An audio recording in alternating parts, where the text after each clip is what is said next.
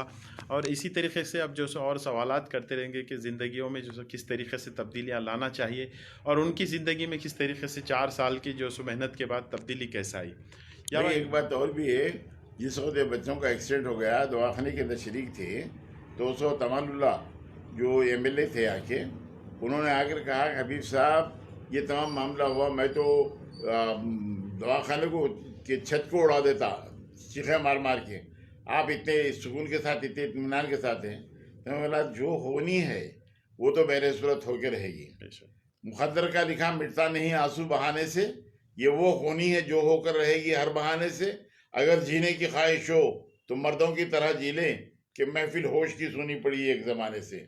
الحمدللہ وہ اللہ سبحانہ تعالیٰ وہ صلاحیت دیا، وہ بات کیا، میں اس انداز سے گیا. اس وقت اسد الدین اویسی صاحب آئے اور انہوں نے دواخانے کے اندر اس بات کی سفارش کی کہ بچے کا قطعی طور پر پوسٹ مارٹم نہ ہو اور اس انداز سے واپس کر دو. تو چنانچہ یہ لوگوں کے میرے پاس احسانات ہیں جن کو میں بھول نہیں سکتا. ایک تو اسد الدین اویسی صاحب کا، دوسرا امان اللہ خان صاحب کا. حالانکہ ان لوگوں میں اختلاف تھا لیکن ایک کے بعد ایک آتے رہے اور وہ برابر یہی کرتے رہے. الحمدللہ یہ اللہ کی مہربانی ہے. یاوا یہ بتائیے کہ 4 سال کی جو ہے کوشش کے بعد اپنے نظام الدین مغربی صاحب کی آپ کے اندر بہت زیادہ تبدیلیاں آئیں. تبدیلیاں جو ہے سو صرف علم میں آئی یا پھر ایمانی کیفیت میں بھی تبدیلیاں آئیں کہ بھئی انسان کی فطرت ہے کہ دنیائی طور پہ دنیا کے پیچھے بھاگتا ہے. تو کیا وہاں پر جو سو آپ کو یہ محسوس نہیں ہوا ایک بات یہ کہ جب صحابہ کی زندگی کا مطالعہ آپ کریں گے، ان کی زندگیوں کو غور سے سنیں گے، غور سے دیکھیں گے کہ کیسی کیسی تبدیلیاں آ گئی، تو الحمدللہ اس کے اندر کچھ تو تاثر ایسا ہے، کچھ تو اثر لینا پڑتا اور اس کے اوپر عمل کرنا پڑتا. انشاءاللہ المستعان یہ تمام واقعات ہونے کے بعد بھی وہ یعنی صحابہ کے ساتھ جو عشق ہمارا رہا، جو عمل وہ صحابہ کا رہا، اس معاملے کے اندر تھوڑی سی تبدیلی آنا ضروری تھی اور ضروری ہوئی. اور میں الحمدللہ مکمل طور پر اپنے آپ کو اس معاملے کے اندر اہل سمجھتا ہوں اور یہ سمجھتا ہوں کہ الحمدللہ جو بھی ہمت افزائی کی بات ہو تو ہمارے اپنے فیل خانے کے اندر جہاں میرے اپنے کاروبار تھے، ٹرانسپورٹ کے کاروبار تھے، وہاں پر لوگ ہمت کے لیے پست ہمت ہونے کے بجائے میرے پاس آ کر ہمت لے کر جاتے تھے. یہ اللہ کا کرم ہے. یہ ان کی اپنی زبان سے جو باتیں ہیں نکلی وہ بات میں آپ کو بتلا رہا ہوں. یاوا یہ تو خیر دینی تعلق تھا، لیکن ماشاءاللہ سے دنیائی تعلق میں دنیائی اعتبار سے کاروبار کے اور مصروفیت کیسا تھے؟ اور ایسا کبھی ہوتا تھا کہ اگر آپ بیان میں اگر جاتے تو یہاں پر کچھ ہدیہ لیتے تھے یا پھر کچھ وہ لوگ کچھ پیش کرتے تو پیسے وغیرہ کچھ دیتے تھے یا پھر کیا تھا اس وقت کا؟ میرا آج تک یہ معاملہ رہا کہ کسی قسم کا کوئی مطالبہ، کسی قسم کی کوئی بات میں اپنے بلانے والوں کے ساتھ نہیں کیا، بلکہ الحمدللہ اللہ کا ایک کرم، اللہ کا احسان رہا کہ میں بالکل بے غرض اس واسطے کہ اللہ سبحانہ تعالیٰ مجھے مستغنی بنایا.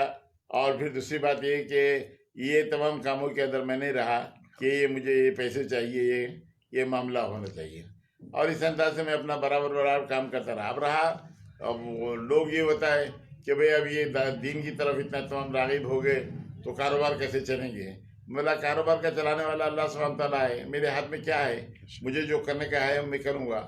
تو ہمارے ایک دوست تھے، بہت خاص دوست تھے، اور انہوں نے کہا کہ حبیب صاحب غزوہ احد، غزوہ خندق اگر سنائے تو اس خندق کا کیا کریں گے؟ اپنے پیٹ کی طرف مارتے ہوئے بتائے. تو میں بولا صاحب سن لو بات، جس دن میرے انگوٹھے بندھے جائیں گے اس وقت میں اگر اللہ کی رضا کے لیے اگر یہ کام کیا ہوں تو میں کامیاب ہوں، اور اگر میں دنیاوی مقاصد کے لیے اگر کیا ہوں تو تم کامیاب ہیں. اس انداز سے میں ان کے زبان کو بند کیا. یا یہ اگر مان لیجئے کہ اگر کچھ پیسہ نہیں ہے، اگر لوگوں سے جو سو امید نہیں ہے، تو کہاں تک اللہ تعالیٰ جو سو زبان میں تاثیر دیتے ہیں؟ اس کے اوپر آپ کی کیا جو سو سوچنا ہے؟ بیٹا ایک بات اور بھی ہے، زبان میں جو اثر آتا نا وہ اکل حلال کھانے سے آتا. مال حرام اگر دیکھا گیا اور کھائے کرے تو نہ تو زبان میں اثر رہتا، نہ تو آواز میں کسی قسم کا جاذبیت رہتی، لوگ اس انداز سے سنتے ہیں.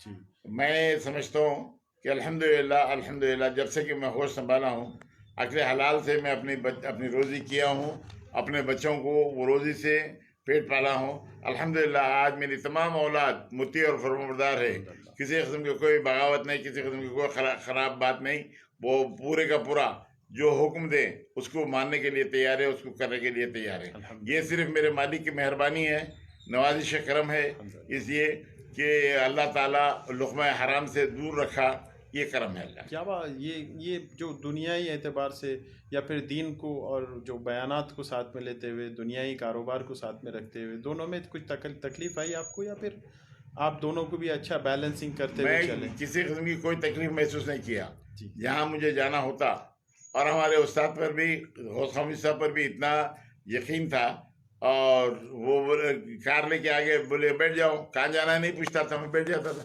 شیروانی ہے اندر ہے، منگا لو، منگا لیے، چلے گئے، ورنگل جا رہے ہیں، ہانم کنڈا جا رہے ہیں، جن گاؤں جا رہے ہیں، بھونگیر جا رہے ہیں، یہاں تمام تقاریر جو ہو رہے ہیں ہمارے، وہ مسلسل ہو رہے ہیں، کسی قسم کا وہ نہیں ہے۔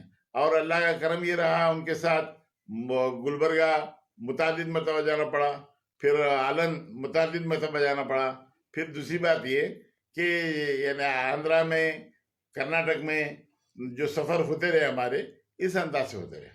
ماشاء اللہ سے یابا غوث خامشی صاحب سے کیا چیزیں سیکھے آپ؟ غوث خامد صاحب سے جو ہمت ملی مجھے، غوث خامد صاحب میں ایک خاص بات یہ تھی کہ اگر آپ میں کوئی جوہر ہے تو اس جوہر کو نمایاں کرتے اور آپ کو اس بات کا احساس دلاتے کہ الحمدللہ تمہیں یہ جوہر ہے، اگر آپ اس معاملے کے اندر کوشش کریں گے تو آپ کامیاب اور کامران رہیں گے۔ الحمدللہ وہ غوث خامد صاحب ہی تھے جو مجھے لے گئے۔ جب میں پہلی مرتبہ گلبرگہ گیا تو اس وقت میں دیکھا کہ گلبرگہ جانے سے پہلے میں اپنے والد سے بولا، یابا ایک بڑے کام کے لیے، ایک بڑے جلسے کو مخاطب کرنے کے واسطے جانا ہے مجھے۔ تو ہمارے والد صاحب شفقت سے کہا انہوں نے کہ فکر کرنے کی بات نہیں، اللہ تمہارے ساتھ ہے، آپ جائیے، کامیاب رہیں گے انشاءاللہ۔ تو اس کے بعد یہ کامیابیوں کا سلسلہ ہمارا جاری رہا۔ الحمدللہ یابا یہ جو ہزاروں کا جو مجمع ہوتا ہے جہاں پہ آپ تقریر کرتے ہیں، وہاں پر یعنی کہ کیسا جو ہے اپنے کانفیڈنس کو آگے بڑھاتے ہیں، کیسا جو ہے متزلزل جو ہے نہیں ہوتے ہیں، کس طریقے کے اپنے عنوان کے اوپر ٹھہرتے ہیں اور عنوان کا حق ادا کرتے ہیں؟ کیا یہ صرف تیاری ہوتی ہے یا پھر دعاؤں کا بھی اثر ہے؟ دعاؤں کا اثر ہے، ورنہ ایک بات اور بھی ہے کہ یہ تیاری لاکھ کریں گے تب بھی کیا ہے، ذہن سے وہ باتیں محو ہو جاتی۔ لیکن ایک بات یہ کہ دعاؤں کا اثر ہے، سب سے پہلے میرے ماں باپ کی دعائیں ہیں جو میرے ساتھ ہیں، اور اس کے بعد میرے استادوں کی دعائیں ہیں جو میرے ساتھ ہیں، اور میں اس انداز سے یعنی ان لوگوں کے جو ارادے ہیں، ان لوگوں کے جو مقاصد ہیں، ان کا جو عنوان ہے، اس سے مکمل طور پر انصاف ہو، یہ بات میرے پیش نظر ہے۔ چنانچہ معاملہ یہ ہوا، کرناٹک کے اندر ہمن آباد میں ایک جلسہ ہوا، اور جلسے کی صدارت ہمارے امیر جماعت تھے، جماعت اسلامی کے خالد سیف اللہ، ہاں خالد سیف اللہ نہیں اچھا جماعت اسلامی کے صدر تھے اس زمانے میں۔ جی ہاں تو انہوں نے مجھ سے کہا کہ حبیب صاحب 80 سال کی عمر گزار چکا ہوں اور آج تک میں نے ایسی تقریر نہیں سنی الحمدللہ۔ تو میں بولا صاحب یہ تو میرے لیے سرٹیفکیٹ ہے، تو کہا کہ ہاں بلا شبہ تمہارے لیے سرٹیفکیٹ ہے۔ جب آ کے میں غوث خامد صاحب کو سنایا کہ یہ ان کے الفاظ تھے تو وہ میرے سے زیادہ خوش ہوئے۔ الحمدللہ یا یہ بتائیے کہ کافی سارے ہم مقرر کو دیکھتے ہیں جو دیکھتے ہیں کہ کیا بتائیں کہ مشائخین کو جہاں پہ کوئی تقریر کر رہے ہیں تو وہاں پر ان کے ہاتھ کے نیچے 8-10 بچے ہوتے ہیں، ایک ماحول ایسا بناتے ہیں، اور وہ مطلب لوگ کافی سارے زمین پہ نہیں رہتے۔ اچھا جو سو مقرر کے بعد زمین پہ رہنا جو ہے اور ہمیشہ سادگی سے رہنا، یہ کہاں تک جو ضروری ہے؟ بھئی یہ ہمارے استادوں سے ہم کو یہ بات ملی کہ آپ اگر کسی قسم کے ایسے حرکات و سکنات تقریر کے درمیان اگر کر رہے ہوں تو سننے والے کا ذہن بھی منتشر ہو جاتا ہے، اور میں عنوان سے ہٹ کے اپنے عنوان کے اوپر ہی تقریر کرتا ہوں، جس کی وجہ سے الحمدللہ اللہ سبحانہ تعالیٰ جاذبیت دیا ہے، سننے والے کے لیے بھی کہنے والے کے لیے بھی وہ معاملہ برابر اس انداز سے چلتا رہتا ہے۔ کیا یابا یہ چیزوں میں کبھی غرور، تکبر، گھمنڈ یا پھر کبھی انا اس طریقے کے جو ہے انسان کا جو نفس موٹا کرنے، لوگ ہاتھیں چومتے، لوگ عزت کرتے؟ لیکن ایک بات اور بھی ہے، اللہ سبحانہ تعالیٰ کے لاکھ لاکھ کرم رہا میں اپنے آپ کو اسی عاجزی اسی انکساری کے ساتھ میں رکھا. کسی قسم کا میرے ذہن کے اندر کوئی ایسا معاملہ نہیں ہوا کہ میں کوئی بڑا آدمی ہوں یا اچھی تقریر کر سکتا ہوں. میرے جو دوست تھے یونس صاحب مرحوم، اللہ اغفر ارحم، اللہ ان کے اوپر رحم کرے، اللہ ان کے درجات کو بلند کرے، جنت میں ان کا اچھا مقام دے. آمین آمین. وہ یہی تو بات کہتے تھے، جو بلایا چلے جاتے، جو پوچھے وہ بتا دیتے اس انداز سے، یعنی اپنے کسی قسم کا آپ حجاب نہیں کرتے. میں بولا بھائی ایک بات تو یہ، جو بات مجھے معلوم ہے وہ میرے کو عیا کرنے کا ہے، بولنا ہے، اور یہی تو تعلیم ہم کو ملی ہے کہ اللہ کے پاس کل پوچھوں گی کہ میں نے تجھے علم دیا تھا تو کس کو فیضیاب کیا، تو میرے پاس کوئی جواب نہیں رہے گا. اور میں اگر وہاں پر کسی قسم کا اپنائیت کو دور رکھتے ہوئے تکبر کے ساتھ اگر کام کیا تو میرے لیے فائدہ نہیں ہے بلکہ نقصان ہے. بے شک. یاوا یہ بتائیے کہ غوث خامشی صاحب جب گھر پہ آئے تھے، جب حسن چشتی صاحب بھی آئے تھے امریکہ سے، اس وقت دادبا سے کیا بات ہوئی، کیا گفتگو ہوئی؟ دادبا سے بولے آپ کے صاحبزادے تاریخ اسلام کے بہت اچھے مقرر ہوئے ہیں بولے. تو ہمارے والد صاحب بولے این سعادت بزور بازو نیست، تانا بخش خدائے بخشندہ، اللہ کی عطا ہے اس کے ساتھ اور میری دعائیں ہیں اس کے ساتھ. یہ بات بتائے تو انہوں نے کہا کہ ہاں بلا شبہ صحیح ہے. حسن چشتی صاحب بھی آئے تھے اور ہمارے غوث خامشی صاحب بھی تھے، اس انداز سے آئے ہوئے تھے. آپ کو امریکہ کی دعوت بھی دیے تھے؟ امریکہ آنے کی دعوت بھی دیے تھے الحمدللہ. یہ بھی بتا دیے تھے ٹکٹ لگا کہ اگر آنا ہے تو اب میں ابھی ویزا آپ کے دل کے لیے دینے کے لیے تیار ہوں. تو میرا نہیں ایسا. یہ تو رہی جو ہے آپ کے یعنی کہ استادوں کی بات.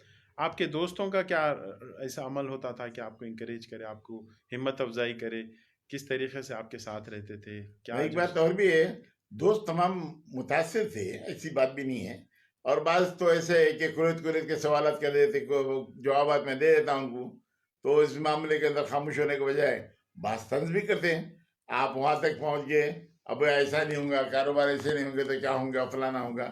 میں بولا کسی قسم کے فکر کی بات نہیں ہے، اللہ کار ساتھ ہے، اللہ ہی پالنے والا ہے. الحمدللہ الحمدللہ الحمدللہ. ماشاء اللہ سے یہ تفصیلات سن رہے تھے آپ، میرے دادا کے بارے میں بھی سنیں اور میرے والد کے بارے میں بھی آپ تفصیلات سن رہے ہیں ماشاء اللہ سے. میں اور تھوڑی جو ہے الحمدللہ یعنی کہ اور باتیں کرنا چاہ رہا ہوں، حالانکہ وقت زیادہ ہو گیا، لیکن پھر بھی میں اپنے والد سے باتیں کرنا چاہ رہا ہوں کہ ان کی زندگی میں کس طریقے سے تبدیلی آئی. بنیادی طور پہ میں بنیاد پہ پہنچنا چاہ رہا ہوں کہ انسان کے اندر کس طریقے سے تبدیلی آتی. اب دیکھیے 3 مہینے سے ہم لاک ڈاؤن میں ہیں، لیکن کوئی بھی جو ہے اللہ کے رسول صلی اللہ علیہ وسلم کی سیرت یا پھر صحابہ کی سیرت کے اوپر توجہ نہیں دے رہے. یہ ہماری بدنصیبی ہے. ہم صرف یہ دے رہے ہیں کہ کرونا کیسا جا سکتا ہے، کرونا آئے گا کیسے، کرونا جائے گا کیسے، اس طریقے کے ویڈیو میں ہم وقت ضائع کر رہے ہیں. جبکہ والد صاحب کا یہ بولنا ہے کہ 4 سال کی تبدیلیوں میں، صرف 4 سال کی، نظام الدین مغربی صاحب کی 4 سال کی کوشش میں الحمدللہ سے آپ کے اندر بہت زیادہ تبدیلی آئے. تو ہم بھی اپنے اگر بچوں کو یا پھر ہم بھی بیٹھ کے اگر کچھ توجہ دیں گے تو یقیناً ہمارے زندگیوں میں بھی تبدیلیاں آئیں گے انشاءاللہ. میں ابھی اور معلومات کروں گا مزید آپ لوگوں کے ساتھ، جو سو میں گفتگو کروں گا میرے والد سے کہ کیسا ان کی زندگی میں کس طریقے سے، یعنی کہ میں ابھی آپ کو بتایا کہ ایک ہی نام ہوتے ہیں لیکن بن لگانے سے، جیسا کہ سعد بن معاذ، سعد بن ابی وقاص، سعد بن عبادہ، یہ تینوں بھی نام سعد سے، سعد بن خثامہ، یہ تین ہی نام سعد سے ہوتا ہے. ہمارے کو سعد نام یاد کرنے ہی مشکل ہوتی ہے، لیکن پھر بن کے ساتھ پھر ان کے کون سے قبیلے ہیں، کس طریقے سے جو ہے یاد کرنا، جو ہے یاد کرنے کا جو فن ہے، جو کس طریقے سے جو ہے یعنی کہ دعائیں کام کر رہی ہے زندگیوں میں. کیا تھا بچپن میں جو رات یاد کرنے کا رجحان اور کیا تبدیلی آئی پھر جوانی میں، وہ سنیں گے انشاءاللہ. یہ صرف اللہ کی عطا ہے، اس کے علاوہ کوئی بات نہیں ہے. یہ اپنی میری کوششوں کا نتیجہ نہیں ہے، صرف اللہ کی عطا ہے. اللہ سبحانہ تعالیٰ وہ نوازش کرم مجھ پر کیا ہے کہ میرے دوست احباب جو مجھ سے بتاتے ہیں کہ تمام باتیں کیسے یاد رہتی، اتنے اور صحابہ کے نام کیسے یاد رہتے ہیں. حال یہ کہ میرے دوست اقبال احمد انجینئر بولتے ہیں آپ اتنے نامہ بولتے ہیں، ہمارے کو بعض اوقات شک ہوتا یہ معاملہ صحیح ہے یا نہیں ہے. تو میں ان سے بتایا کہ بھائی ٹیپ ریکارڈ رکھو اور پورا ٹیپ کر لو، اس کے بعد کتابیں دیکھنا اور اس کے بعد معلوم کرنا. اس واسطے کہ سیدھا تمام پڑھی ہوئی تمام باتوں کو یکجا کرنا اور عنوان کے ساتھ انصاف کرنا، یہ الحمدللہ اللہ کا کرم ہے. یا یہ بتائیے کہ جیسا کہ تاریخ اسلام کا اگر کوئی عنوان ہے تو کیسا یاد کرنا، ہجری سے یاد کرنا کہ پہلے ہجری سے، ہجرت کی واقعات سے یاد دیکھو کرنا؟ ایک بات اور بھی ہے، عنوان تو کیسے بھی سمجھ میں آ جائے گا آپ کے، اگر آپ کے ذہن میں اگر یہ بات ہے کہ میرے کو اس عنوان کے اوپر تقریر کرنا ہے، جیسا اگر کسی قسم کا یعنی انکسار کر رہے ہیں اور ایثار کر رہے ہیں، قربانی کر رہے ہیں، کسی کو دے رہے ہیں، تو اللہ کے نبی صلی اللہ علیہ وسلم کا فرمان کیا تھا جی اور ہمارا عمل کیا ہے، اور پھر یہ حضرت ابو دحدہ کا واقعات کیا ہے، حضرت سعد کا معاملہ کیا ہے،